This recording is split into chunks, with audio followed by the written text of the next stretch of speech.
Can you see that? Okay, thank you. All right.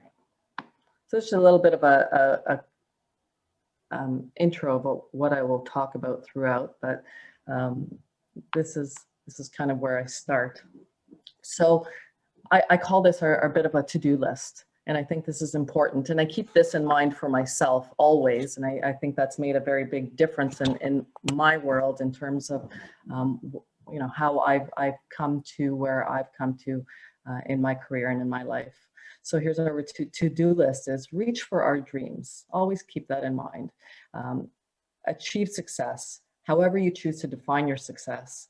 And it is possible. And more so if we work together, it will be possible. And I really like looking at all the people that are here today. I'm very impressed to see the younger crowd, and I saw some children and there's some little girls in there. So it made me a little happy to see them there. Hopefully they pick up on a couple of things that I say today and keep that in mind. That would be sweet. Okay. So anything is possible for our generation, for the generations that follow us as well. I'm not speaking about only our daughters, our sisters, our nieces, the girls of our future, but I'm also speaking for our sons and our brothers and our nephews and the boys of our future, because that is what is needed to make the changes that are necessary to achieve equality. What we instill in them both will be how we change our future. While we've seen positive changes that have been made by women in parts of this world, and specifically with respect to their careers and achievements, we are nowhere near where we should be, in my view. Not yet. While I feel we are lucky to be in the here and now, and perhaps not in the days of our mothers and grandmothers when their career choices were limited and their education, in some cases non-existent. But we're also lucky because we are the children of Greek immigrant parents, whether they came to Canada or the US, some to Australia, other parts of Europe. I say that specifically because that has given us two very unique strengths to take us forward to success. One, we're Greek. And two, we're the children of Greek immigrants. And you'll see how this is such an important aspect of who we are and what makes us resilient. So as Greek women, we were raised, and I speak for myself, but I think I speak for everybody. We were raised and are part of a culture that holds very important our dignity, our decency, our respect, integrity, our humility, and of course, we wouldn't be Greek without our philotimo. So these are our attributes we continue to hold and are the ingredients or a recipe for professional success. And that's important, something very important that we need to keep and help each other in order to break those glass ceilings that we as women have had placed over us. So just a little bit of a short history. So in 2016, we see the Canadian census recorded over 271,000 Canadians of Greek origin in Canada. It's quite a Greek crowd. Now looking back, generally speaking, immigrants who arrived prior to the Second World War had little formal education, yet some of them went on to become among the wealthiest members of the Greek community in which they were active. And here we see a picture of a number of Greek women working in Canada, typically the factory work or otherwise. Now we have immigrant entrepreneurs who are actively involved in the restaurant business, the fur industry, fruit and grocery wholesale, and the such. But the preservation of Greek culture is so important to Greek Canadians as it provides them with a personal pride for the contributions that their ancestors have made also, and a sense of identity and belonging. That's very important. So all that being said, let me tell you a little bit about myself, which may put into perspective and help you understand where I come from. I am a lawyer in Toronto. I've been practicing in Ontario for about 20 years now.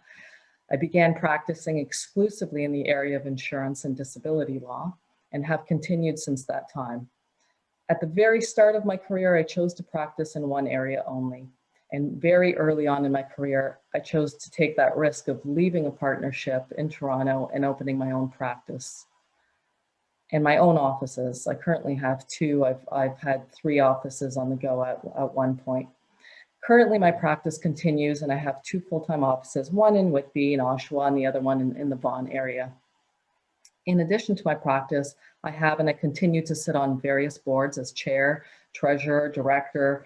None of this would be possible without the support that I've had in my life, including my family and my husband. Without his support in pursuing my passions and goals, it just wouldn't be possible.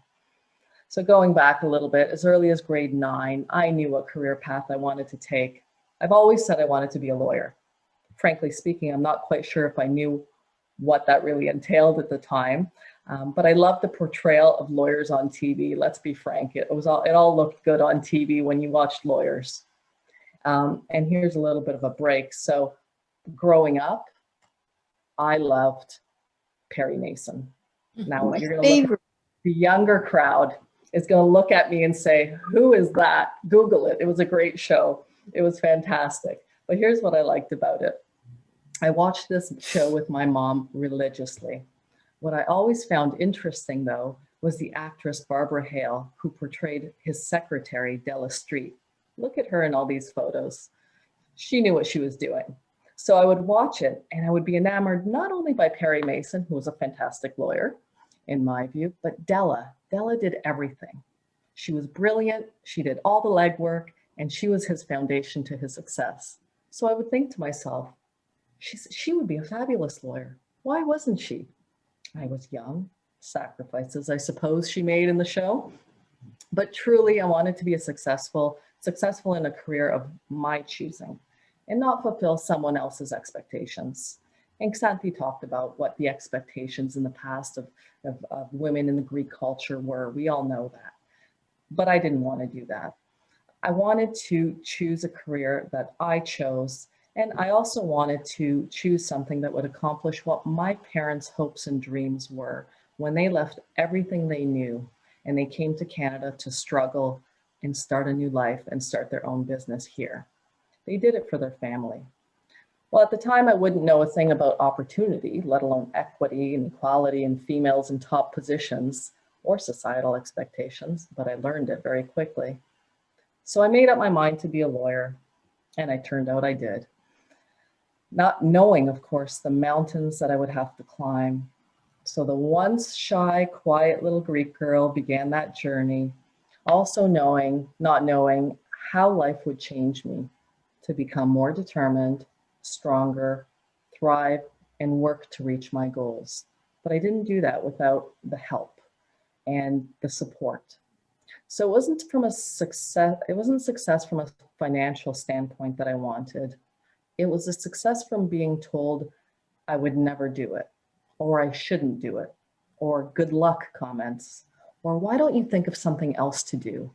Or no man will marry you if you're a professional. Those comments along the way, we've all heard it.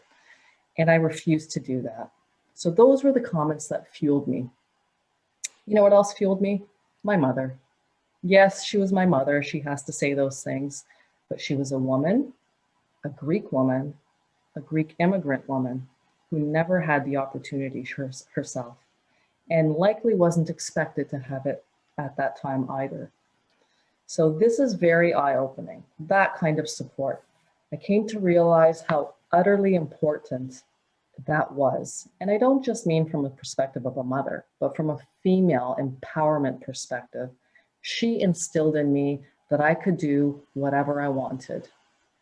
She reacted to the high school guidance counselor who told me not to take law classes in high school because they were too difficult for me.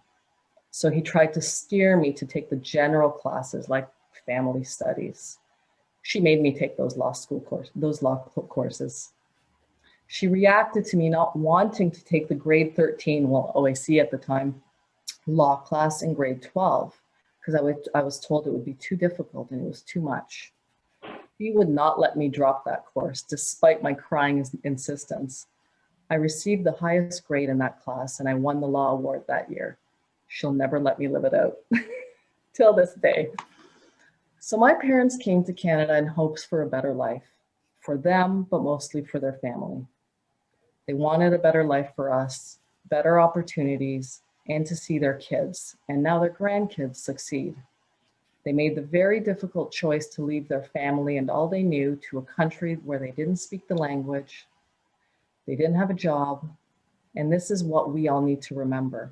Whether it was our parents or our grandparents or some ancestors, this is what they went through. They were targeted as immigrants. Stories are many.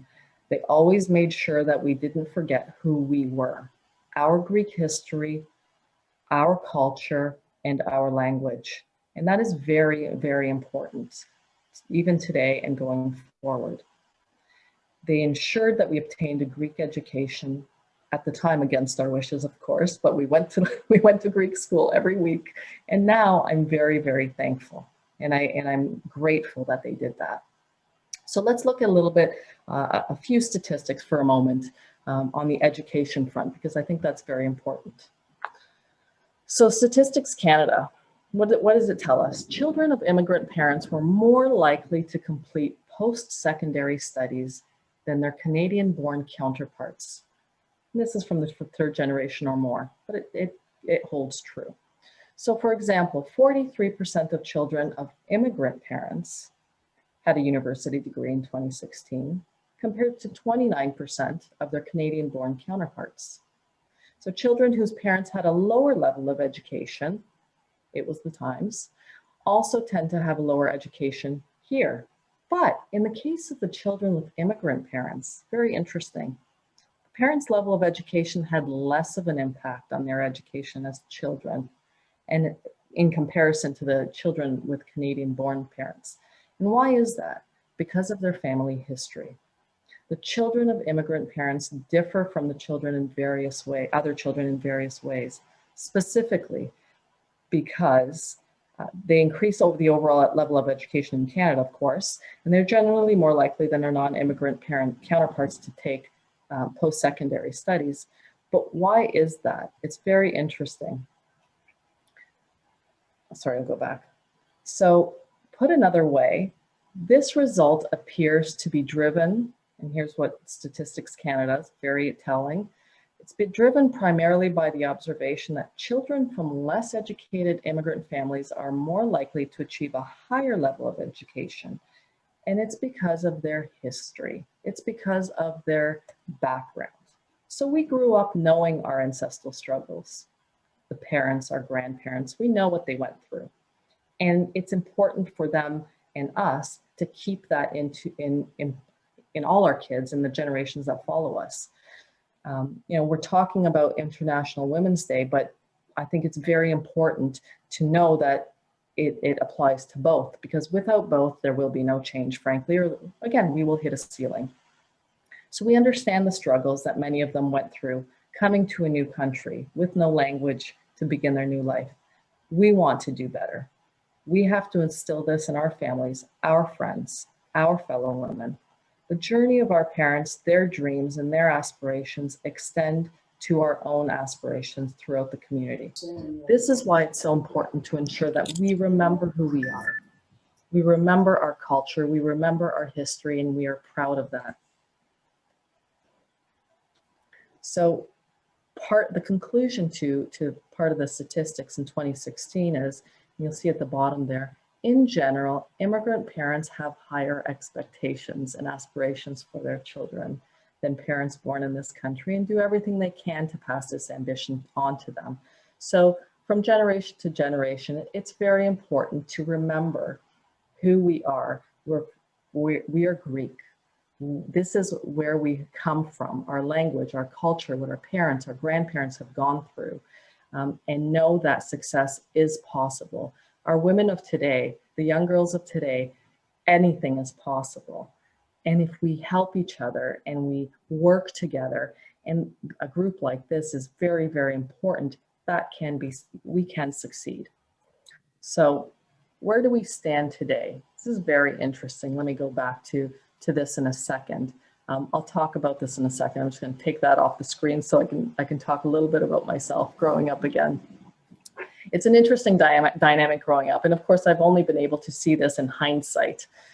Didn't know this at the time, but we learned, and 2020, correct? A combination of knowing and understanding my parents' struggles, along with listening to their constant support, their support to do better than they did, be better than they were, because the opportunity is there. My parents came to Canada, they worked hard. They worked 7 days a week, and they established their own successful business that has carried on for decades. They worked together. My parents worked together, and that has been a very, very important aspect in my life to see that. No no male, no female, there was no difference. They worked hard and they worked together. And that's made a difference and will continue to do so in the generations that follow, I believe. They did that not only for their son, but for their daughter. And that is a very important aspect. We were always treated as equal and the opportunities were always equal. We know that wasn't the case in the past, and it's up to us to change that and continue that. So back to me a little bit. Here I am in university, undergrad at York. Xanthe will be proud of that. Taking an honors double major in political science with an emphasis on international politics and law and society. I worked as a law clerk while I was going to university. I completed 3 of my years, at which point I went on to law school out of province. Now, I didn't go to my initial choice in university, which was a criminology program in Windsor, because my parents were just not ready to let their little girl go at 18. So there's another sacrifice. You know, I wasn't able to do the program I wanted to do, but I got to university, I did my 3 years, and I went to law school. I completed my law degree at the University of Windsor, and I came to Toronto to look for an articling position. Now we're going about 20 years back, and I'm hopeful things have changed a little bit, but the interview process was grueling. It was grueling. There were women in law school in my class, you know, that was good, but the process was not very pleasant. And I recall coming back to Toronto, and we had 1 week of interviews, back-to-back interviews at 4 or 5 a day. And what happened was we went into this process, probably about 20 interviews. And I remember one interview where I was interviewed by a senior lawyer who was female. It's very interesting out of all those interviews. Part of the process, of course, was there were recruiters that came to our school as well. And all the recruiters were, you know, in their mid-career, all male. And, you know, part of the recruitment process, of course, is they come and they meet with you and they, you know, try to recruit you. But what did that entail? Well, let's go out to dinner. Let's go out for drinks. Let's go to the bar. You know, as a female, didn't really make, you know, me too comfortable, but this was the process. And these are the hoops and the hurdles that I had to go through because I didn't get those jobs. I didn't land those big jobs on Bay Street. Part and parcel, who knows? But you know, it wasn't. I wasn't going to pound back the beers at a bar at night. You know, in a recruitment process, and that happened. And I'm sure things have changed a little bit, but it's a work in progress. So here I go. I finish my interviews. I'm getting on a train and going back to law school, and I get that phone call. Second interview, job offer comes in. So here was my chance. I'm going to land a job. I'm going to be a lawyer. But what did I tell them? I told them, I have no interest in doing a rotation through your firm. I have no interest in working in the various departments of your firm. So if you want to give me a job, I want to work on the insurance side of things only. Do you want me to come back for an interview or not? Wow. I must have been tired because that was quite brave. But there I was. And I landed the job. I got the job. And 20 years later, I'm still doing the same thing. So after about 6 years of practicing, I made a decision that I had no intention of sitting under a firm, looking up at a glass ceiling and hitting that glass ceiling. I also realized at the same time that I didn't quite fit that mold in a very cutthroat business, which is very common in law and corporate and legal world for some. This wasn't how I was raised. It didn't hold the values, and foremost, this wasn't who I was. I was not going to hit a glass ceiling. So this was not how I felt. I could also make changes going forward for those who followed me. So I started my own firm in 2009, which allowed me the flexibility to work hard work from home, be flexible with my schedule, however I saw fit. And that happened in 2009. And it's a little bit of a kickback because here I was, to when I was going to law school. I was told I was naive. I was told it wouldn't make it wasn't a good decision to make. I was told that I would never be successful. I was told it wouldn't happen because I was a female and nobody would want to work for a female. I did it anyway. So here I was, I left with my law clerk and I hired a junior lawyer a short, bit after, and, bring it back to today. And here I am with 2 full-time offices running a practice 20 years later, I'm still running. And so, all of those challenges we overcome, and we do it with the support and the help of those around us. And I want women to know, especially the younger generation, that you don't listen to what people say. If you have the courage and the determination to do it, then you get up and do it, and you will be successful. The practice itself is difficult. I can speak for myself as a lawyer, and it was still difficult when I went out on my own. I was still faced with the older male senior lawyers having to prove yourself time and time again, day in and day out. But I stood my ground, and I always did that with what I hope was with professionalism and with respect. First and foremost, always treat people with respect. And I suspect many careers at the top comes, with significant difficulty and a great deal of stress. But don't be mistaken, it wasn't always the male counterparts that made the fight to success difficult. But this also has to change. We need to be a part of making that change together. We need to support each other as women. So let me go back. Where do we stand now? Look where we stand today. This is a very recent article and statistic of law in Canada now. It's probably a few weeks old. And this is, I'm not picking on this firm, it's a great firm, but this is, the article. They did an investigation in Toronto firms, and at this firm in Toronto, Castles Brock, it's been determined that women, this is today, women who are equity partners earned nearly 25% less than their male colleagues on average. Translate that into dollar figures. This means each man made an average of about $200,000 more a year than their female counterpart at that firm. Interesting.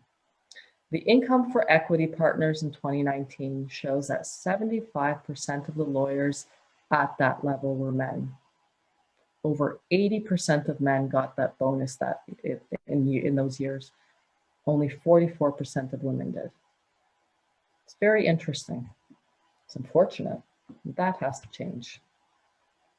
So Ontario law firms were mostly led by men again in 2018. We're going back to 2 years and a bit. Men continue to be more likely than women to be partners at law firms. 2018 statistic from the Law Society of Ontario. The numbers show that Ontario has made little progress over the past years in achieving gender parity at the partner level. So here's a statistic out of the Law Society again, 2018 annual report. Shows that about 12.4% of lawyers in Ontario were male law firm partners, compared to only 4.3% of lawyers who were female. That means out of all of about 41,500 lawyers in Ontario, just over 5,100 were male partners, and only 1,770 were female. It's quite a difference. And so for the past decade, there's been a regular survey of in-house counsel that has shown women lawyers who work in corporate legal departments make less on average than their male counterparts. 2020, 11% less, still earning less. But of course, private firms, which still employ the most of our lawyers, have not participated in the similar survey. Will they? I'd be surprised, but maybe we'll get there. We'll have to work towards that. So here's always been my thought. What messages do we send to each other as women? What messages do we send to the younger women in our lives? Whether it's our daughters, our nieces, our coworkers, our community. And this is very important for us to keep in mind, even within our Greek community. That is key. We as women in career positions make significantly more sacrifices than men. Whether it's sacrificing a position, a promotion, because of family, because of our spouse's careers maybe taking priority, because we feel guilty working and not being with our family doing what we're supposed to do. A woman won't always win the promotion because of the sacrifices we have to make in life. But we have to reach for the opportunities just as much as men do. This is a very interesting quote that I really hit me hard. It's a quote by Sheryl Sandberg, who, if you don't know, she's the CEO of Facebook. Don't leave before you leave. I love that. Don't leave before you leave. What does that mean? It's a great point that she makes, especially in our Greek culture, because we have these expectations put on us. We have to be married at a certain age. We have to have children at a certain age. We have to sacrifice our careers and our dreams because our role is to have kids, to be at home, to be a housewife, whatever that may be. Things have changed, things have improved, but I still hear that. I still hear that. And I still see it when we're talking within the community. I still hear women talking about that. And that's okay if that's your choice. But don't start hitting the brake at work in your career before you even get where you want to go. Keep reaching for the opportunities and the promotions. Don't stop doing that because in 3 years you want to be married, or in 4 and 5 years you want to have children. You keep working hard and you keep reaching until it's time to go. Not years before. This is how our thought process has kept us behind. Not because having both is impossible. It's not impossible. We should be to each other what my mother was to me, that constant support, the one who gave the positive messages that we can and we will succeed, the one who never lets us forget who we are, where we come from, and to remind us of the importance of our cultural history. I want to go back a little bit to the list of attributes I talked about and who we are as Greek women, which I mentioned at the beginning. Philotimo, we're not Greek without it. We all know that. And it's important to give back. And I've been doing that for the majority of my career, supporting each other, empowering each other to achieve what we know we can. Support our community, support our charities and the people in need. I've helped financially, yes, but I've also spent a great deal of time in my career volunteering. And I do it because it changes our world for the better, for tomorrow, for the next generation. And that will allow us to succeed. We must continue the empowerment of women through organizations such as this, the Daughters of Penelope. So unique, so wonderful. The things we can achieve can be great because we're stronger together. We don't survive on a divide and conquer mentality. And I can only hope that all our children, our sons and our daughters, and nieces and nephews and granddaughters and grandsons, they all have that same choice to contribute equally in both their careers and their roles at home. This equality on both fronts helps us as women to succeed. So let's hope the women in our future continue to be successful, to find themselves more and more in those top positions, which are statistically held by males, and that they have the equal opportunity to do so, whether they're corporate positions, women in parliament, women in CEO positions, running Fortune 500 companies, or heads of state. So let's look at a few of those women. Just to give you a little bit of interesting, there's so many women, Greek women, that have been successful, and I think that's so important to see. So here we have Justice Andromachi Karakatsanis, Supreme Court of Canada. That's where she sits, Canada's top court. She is the daughter of a first-generation Greek immigrant, and her first job was waitressing in her family's Greek restaurant, the top of them all. What a success story. And of course, Sister Xanthe talked about our first woman president in Greece. What a wonderful, wonderful success story right there. It is possible. So we look at these, and I say look at these because it is possible to do and be successful. I believe I'm correct in saying, and I'm happy to be corrected, our first female ambassador in Canada to Greece sits in Ottawa, and she has just been appointed this year. We have the EU Health Commissioner, Stella Kyriakidis, Cypriot psychologist and politician of the Conservative Democratic Party, who's been serving as European Commissioner for Health and Food Safety since 2019. Here we have Catherine Karakatsanis, Greek-Canadian engineer. She has been included in the National Post list of the 100 most powerful women in Canada for 2 consecutive years. Congratulations. The CEO of Ecos, Earth-Friendly Products. So here we have, she oversees 4 geographically diverse facilities in the US as well as a European manufacturing platform. That's very impressive. That's fantastic. And it's great to see these success stories. It's great to see our Greek women in these wonderful positions. I include Damna Michailidou in there. Why? Because she's young. She's 33 years of age right now. And she's the Deputy Minister in Greece, Minister of Labor and Social Affairs. What a success story. She was an academic in the UK for some time as well. And we have Maria, Scotiabank's Executive Vice President in Finance with responsibility for accounting and financial reporting, capital management, global taxation, global procurement functions. She was appointed in September of 2020. So we're seeing a lot of great success stories, and you know what, I hope we continue to see that, and we continue to see more and more women coming through. And there's a number of other stories. So just to conclude, I'm a big fan, as a Greek woman, of course, I'm a big fan of Greek mythology. So I thought I would end on a little light note here.